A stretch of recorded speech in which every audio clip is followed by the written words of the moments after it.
Let's talk about vitamin K. Why is it important? What is it? And what are the options for giving your baby vitamin K if you choose to give it? So vitamin K is a fat-soluble vitamin that is absolutely essential for our bodies.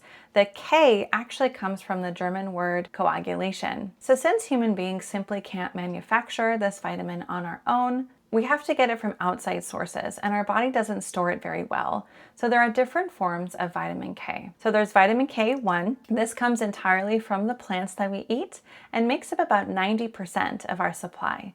So you can find it in foods like kiwis, bananas, cauliflowers, cabbage, Brussels sprouts, broccoli, turnips, avocado, leafy greens, and soybean oil. Then there's vitamin K2, and this accounts for the remaining 10% and is actually produced by healthy bacteria living inside our own intestinal tracts. So why is vitamin K important? The reason why we need this vitamin is to manage what is called the clotting cascade.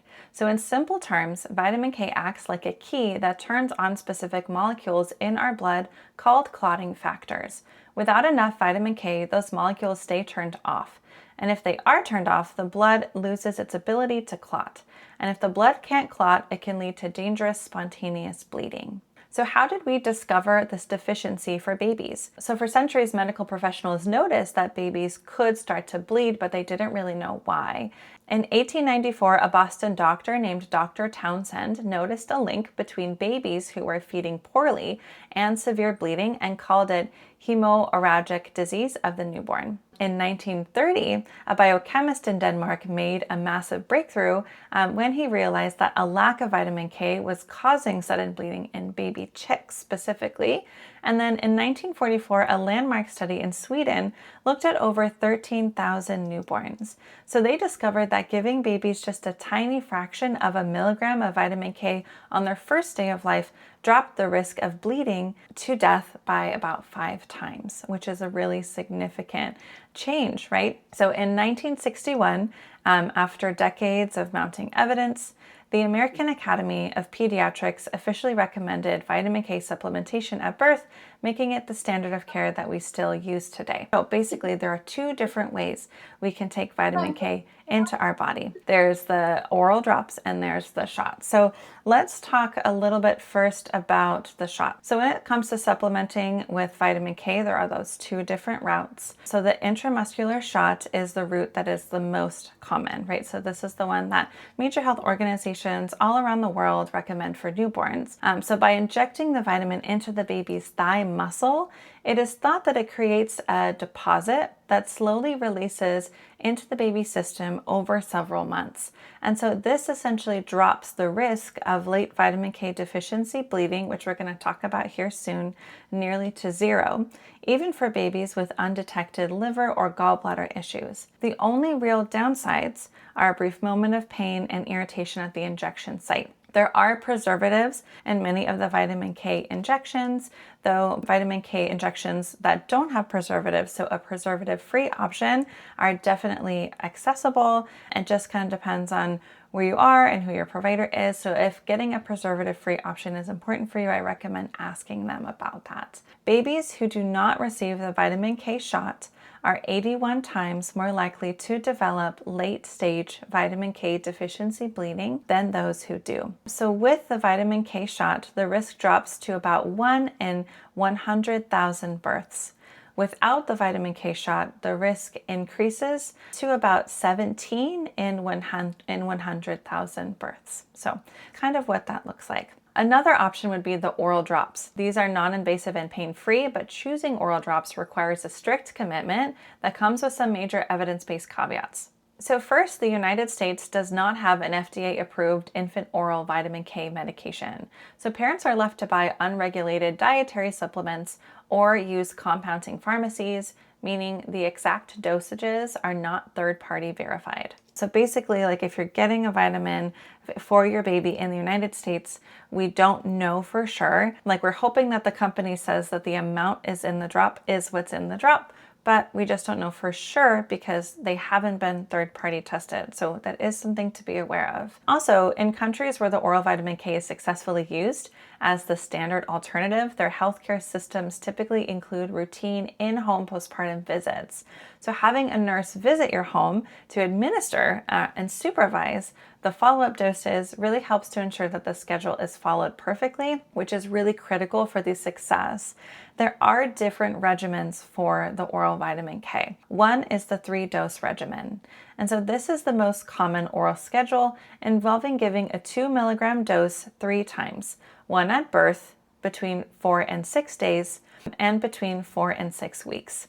And so while this drops the risk of vitamin K deficiency bleeding to less than 1 in 100,000, so it's very effective, data shows it is slightly less effective than the single shot. And so another regimen would be the weekly and daily regimen. So newer evidence, including 2024 studies out of Italy and Japan, show that giving the drops on a weekly or daily schedule for the first several months is highly effective. In fact, these frequent dosing schedules appear to protect high-risk infants, like exclusively breastfed babies, just as well as the injection, which is really cool. So there is evidence supporting that oral drops are an effective and evidence-based alternative to the injection. I have heard a lot of care providers say that the oral drops are like not effective and they don't work, or they offer partial protection but don't really protect babies. And it is true that oral drops do protect babies. They are evidence-based. It's looking like that the daily and monthly regimen that we just talked about is more effective, which is cool. So, we're learning more about it over time, but that is something that you can consider. The thing about the drops is that it leaves a lot of room for human error. So we have to do them consistently, or they're not going to be as protective. And so if the baby also takes it on an empty stomach, if the baby has diarrhea, if the baby spits up shortly after taking it, all of those things can also make them less effective. So that's something to be aware of. Another exception with the oral drops would be if in the case that your baby has like an undiagnosed gallbladder issue. So because most drops must be digested, the standard 3-dose regimen will likely fail to protect a baby who happens to have an undiagnosed liver or gallbladder issue, because these are vitamin K is a fat soluble vitamin, so it needs to be taken with the feed, and we need the gallbladder to help to process and absorb that vitamin. The newer weekly regimens do seem to protect these specific babies just as well as the shot though. So that's something to be aware of. Next, let's talk about the 3 stages of vitamin K deficiency bleeding, what that is, and why it's important to consider some form of vitamin K to protect your baby from vitamin K deficiency bleeding. When a baby's blood cannot clot due to low vitamin K, that can lead to a condition called vitamin K deficiency bleeding, or VKDB. So this happens in 3 distinct different time frames. So the first is early VKDB. This happens in the first 24 hours. So it happens more likely if the person who gave birth was taking certain medications in pregnancy that block vitamin K, such as tuberculosis drugs, seizure medications, or blood thinners. The next would be the classic VKDB. And this happens between days 2 and 7.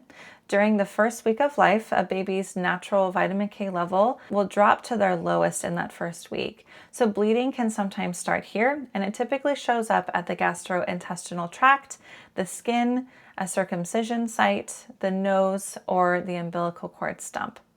The last version is late vitamin K deficiency bleeding. This happens within week 3 all the way to 6 months of age, typically when we start giving babies more solid food and they start supplementing with vitamin K through food that way. This is the rarest, but by far the most dangerous stage, which brings me kind of to my next point, which would be the risks and warning signs for late vitamin K deficiency bleeding. Late vitamin K deficiency bleeding is the stage of vitamin K deficiency bleeding, or the variation of it, that most providers are the most concerned about, and why they often want people to take vitamin K or give their babies vitamin K. So it can be really scary because over half the time the bleeding happens inside the baby's brain. The mortality rate is roughly 20%. And of the babies who survive, about 40% are left with permanent brain damage. So there are some primary risks. There's 2 of them, like risk factors for vitamin K deficiency bleeding. One would be exclusive breastfeeding without any vitamin K supplementation, and the other would be an undetected liver or gallbladder condition. If the baby has an undiagnosed liver issue, their body cannot absorb fat-soluble vitamins properly. So unfortunately, also, if your family has any kind of like gallbladder issue or liver issue, so that's in your family history, but can't predict if that's going to happen for your baby as well. So that one is kind of hard to predict. So let's talk about the warning signs for vitamin K deficiency bleeding.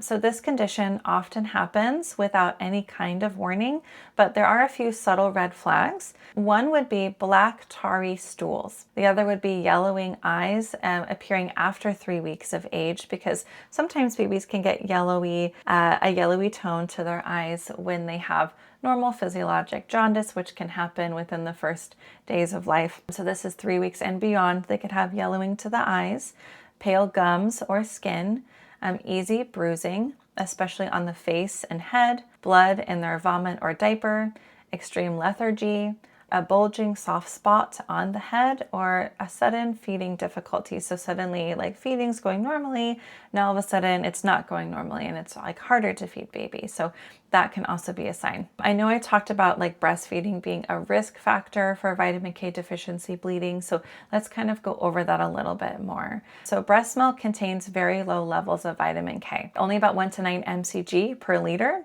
Commercial infant formula, on the other hand, is fortified, and so that contains about 55 mcg per liter. So even parents with perfectly healthy vitamin K levels in their own blood will still produce milk with very little of it. Formula essentially protects the baby from this bleeding risk automatically because it has way more vitamin K in it. For babies who are exclusively breastfed, a vitamin K supplement is recommended to bridge that nutritional gap. So this is something that a lot of people don't really, I think this is one of the most common reasons why people push back against this idea that vitamin K is an important part of supporting infant health, because we believe that nature is perfect, and I believe that nature is perfect. So if nature is perfect, if breast milk is perfect, why is it that for some reason it's not giving babies what they need? I thought this was a really interesting question. I've heard it in the birth community.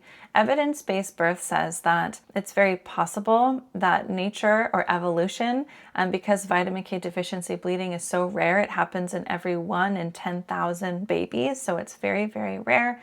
It's possible that evolution noticed that it didn't really need to correct that to save every 1 in 10,000 babies. It wasn't necessary to increase vitamin K levels in breast milk to support infant health and to support the survival of our species.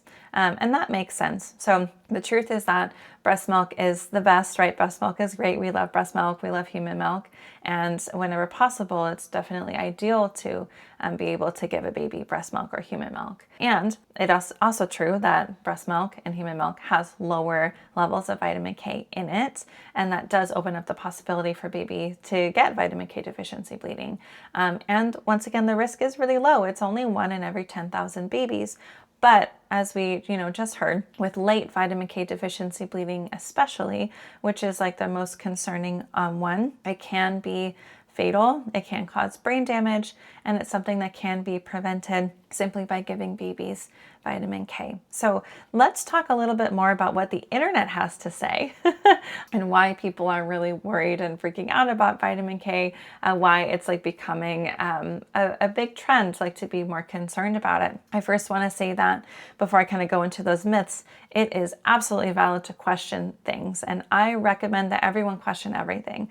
All of you who are here probably know me, you know my content, you know my philosophy, and you know that I am not interested in telling people to just like do what the doctor says. I really like to encourage my parents to understand what all the options are and to make their own choices in alignment with their values, because that's really the best way that we can support our health, is to take an individualized approach. So we're considering what the research has to say, what our provider has to say, what our intuition has to say, and we're honoring our instincts.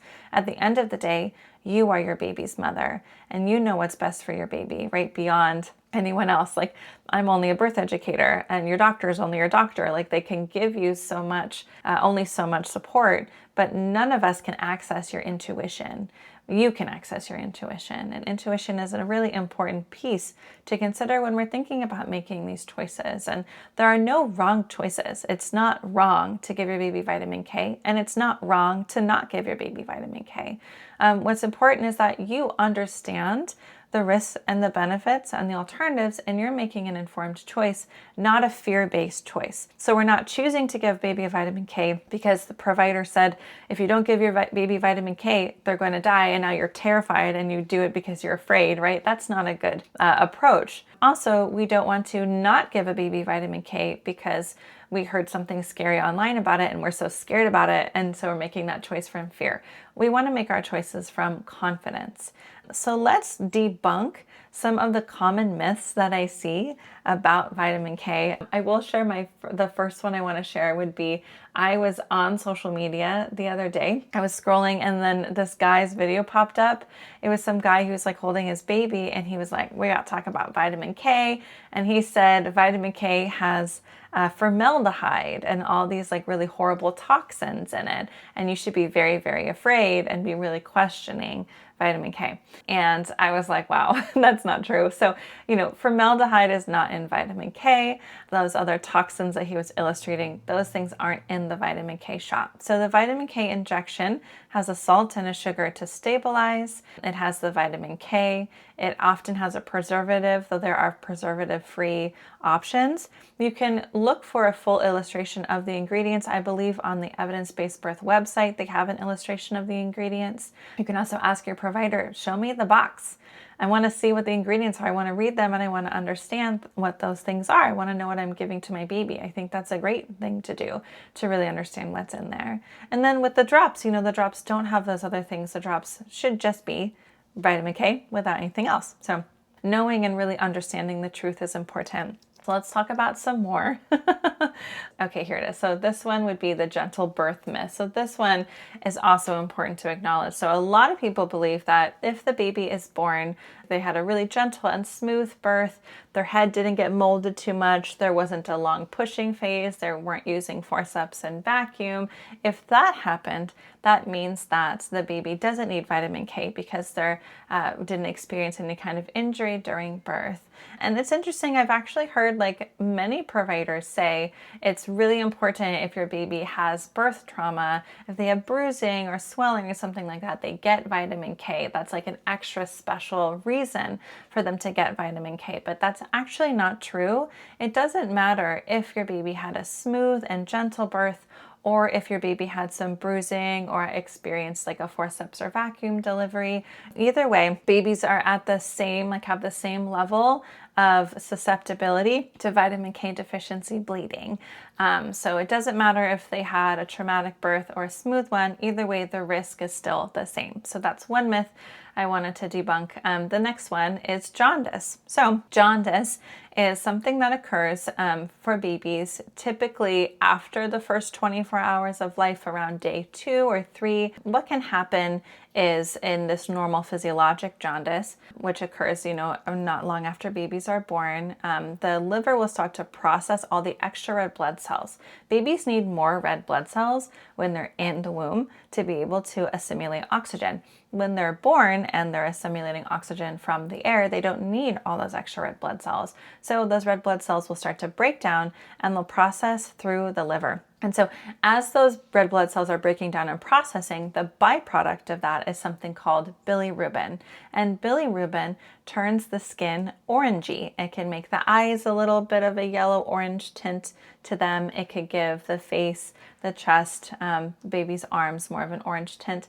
Typically with normal physiologic jaundice, it stops around the nipple line. It's not like the whole baby is orange, but it's kind of more like in the upper body. There are also other forms of jaundice, like RH incompatibility, which I'm about to release a video on here soon, which is talking about the difference in blood types, if there was like mixing of blood. There are other forms of jaundice that are more concerning.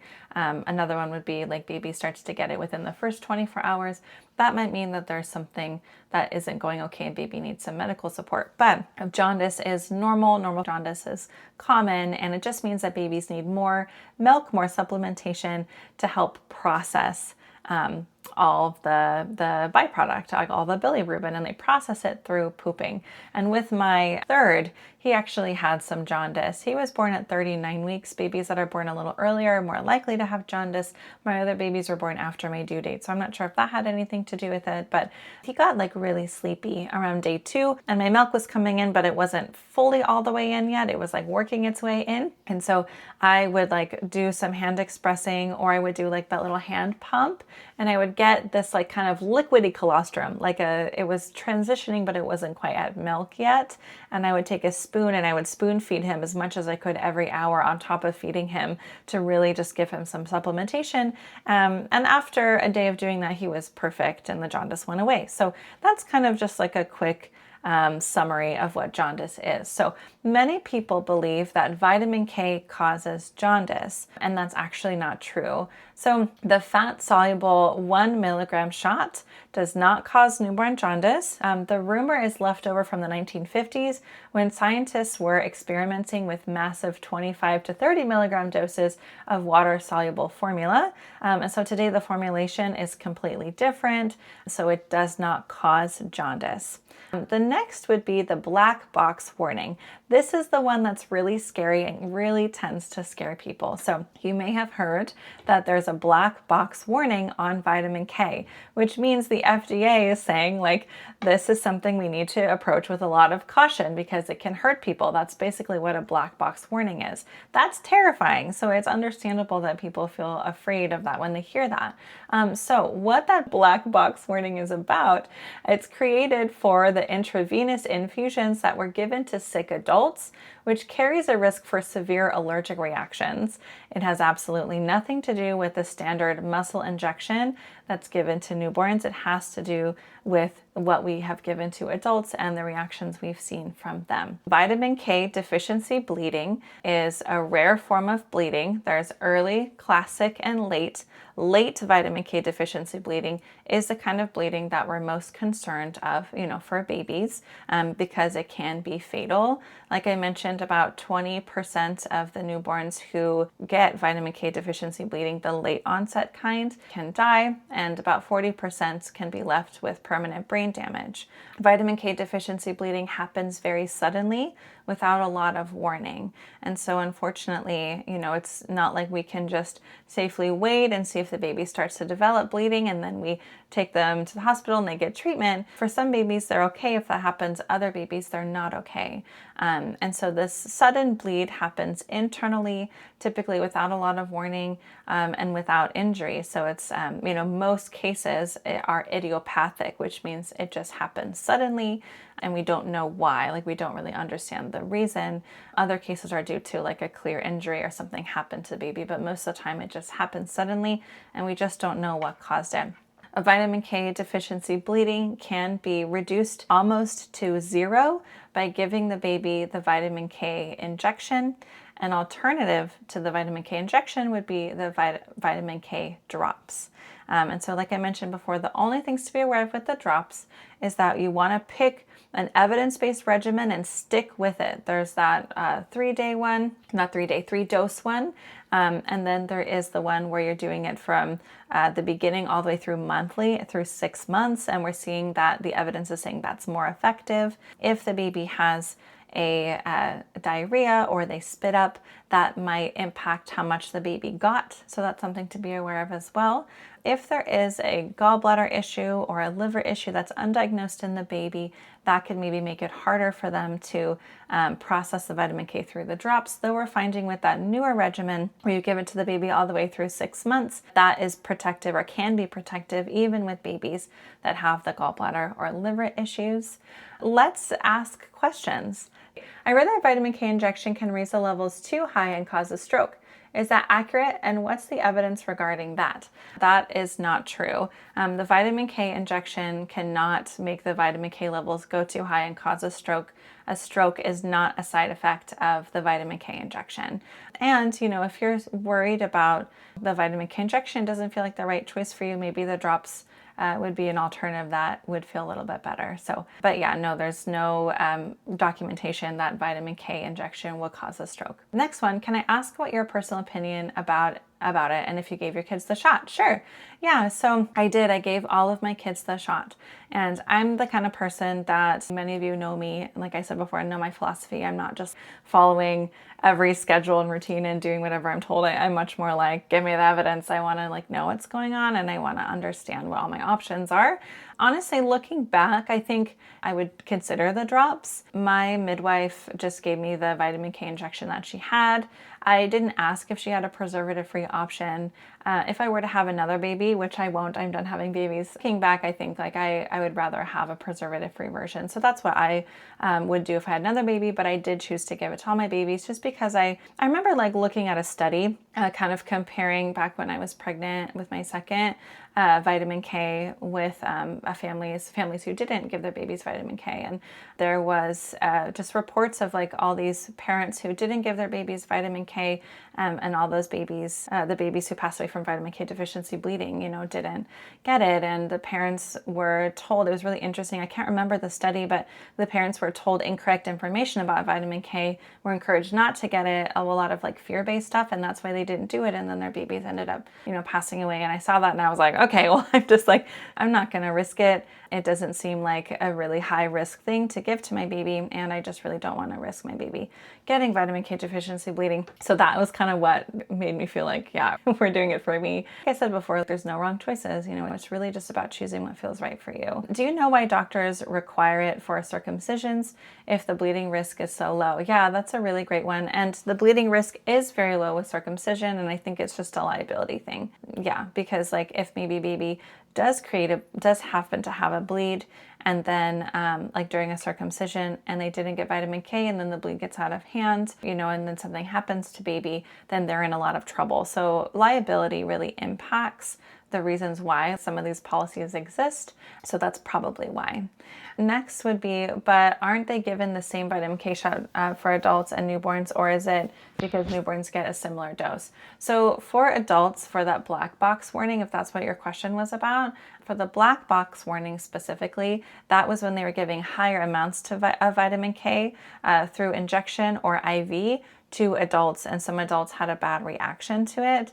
Newborns get a really small dose, about 0.5 to 1 milligrams of vitamin K. So it's a really, really small dose compared to the adults, and there have not been reports of the same kinds of reactions in babies that we see in adults. Can you add the drops to the breast milk while bottle feeding? That is something you could do as long as the baby drinks the whole bottle. And so if the baby isn't going to drink the whole bottle, it might be better to administer it, directly in the baby's mouth, because we never know, like if the baby, sometimes babies are like, I'm going to drink everything, and other times babies don't. And so it's important that baby gets everything. So just putting it directly into baby's mouth with the feed is a great way to do the oral drops. You just want to have a plan with someone who's like there to hold you accountable, because remember, you're postpartum and it's hard to remember stuff. So putting like alarms on your phone or like some kind of accountability system to really make sure that you're doing it accurately is important to give your baby the full protection. And this is why we're seeing that in the countries where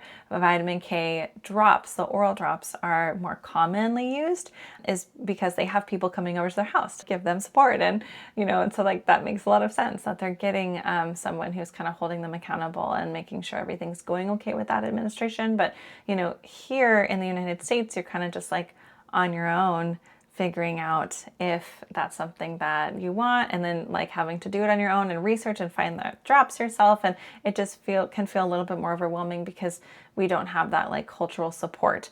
It's kind of more here, like everyone does it this way and that's the way you have to do it, but the drops are an evidence supported choice. And I feel like a lot more parents would give their babies vitamin K if they knew that the drops were an evidence-based choice and if they were supported in that choice. But it's often like, you have to do the vitamin K shot and people are like, I don't want to do that. And then it's like, well, you're a bad parent and like, you're going to hurt your baby. And like, we're just trying to like gaslight people and like be mean to people to get them to do what we want to do. And that's not a good approach.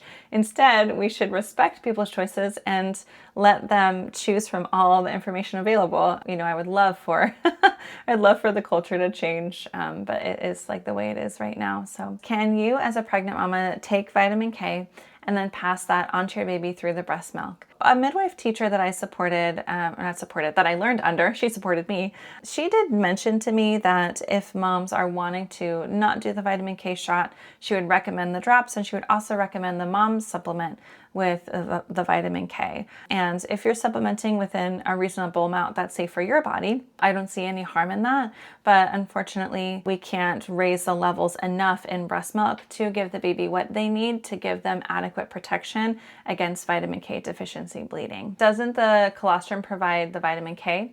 Colostrum does provide vitamin K, and breast milk does provide vitamin K, but very low levels of vitamin K. So it only gives the baby a little bit of vitamin K, whereas formula gives baby more vitamin K. So babies aren't at risk for vitamin K deficiency bleeding in the same way that they are if they're fully breastfed or fed from human milk, if they're, formula fed, if that kind of makes sense. So formula feeding does decrease the risk for vitamin K deficiency bleeding.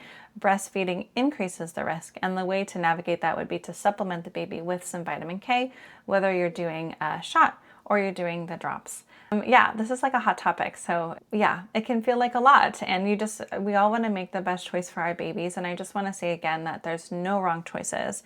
It's important that you really consider your intuition, but you're not choosing from fear because of one way or the other, whether it's like fear of something happening because of the vitamin K, or like fear of something happening because you're not doing the vitamin K. We're not choosing from fear. We're choosing because we're understanding the information, and we're saying, yes, I feel aligned with the feeling of love in my body for my baby, and I agree that this choice feels right for me, and I'm going to move forward from that place. That's a really great approach to take, to understand the information and then move forward. And there's no I'm trying to make sure that no one feels pressure that you have to do one thing or the other, because you don't. This is your baby. So you get to decide. Oh, how do we access the recording? I post the recordings. I post them on YouTube. I'll also post it in the community. And if you go to the community, there are tabs. So there's the live training, or there's live trainings tab, parent stories, and then community. So click on the live trainings tab right up there where you would type a message. It's like a little bubble, and then you'll go there and you'll see my live trainings, the videos recorded, so you can find that there. And then that link is to book that free birth breakthrough session with me. Okay, everyone, it was great to have you. Have a beautiful rest of your day. Bye.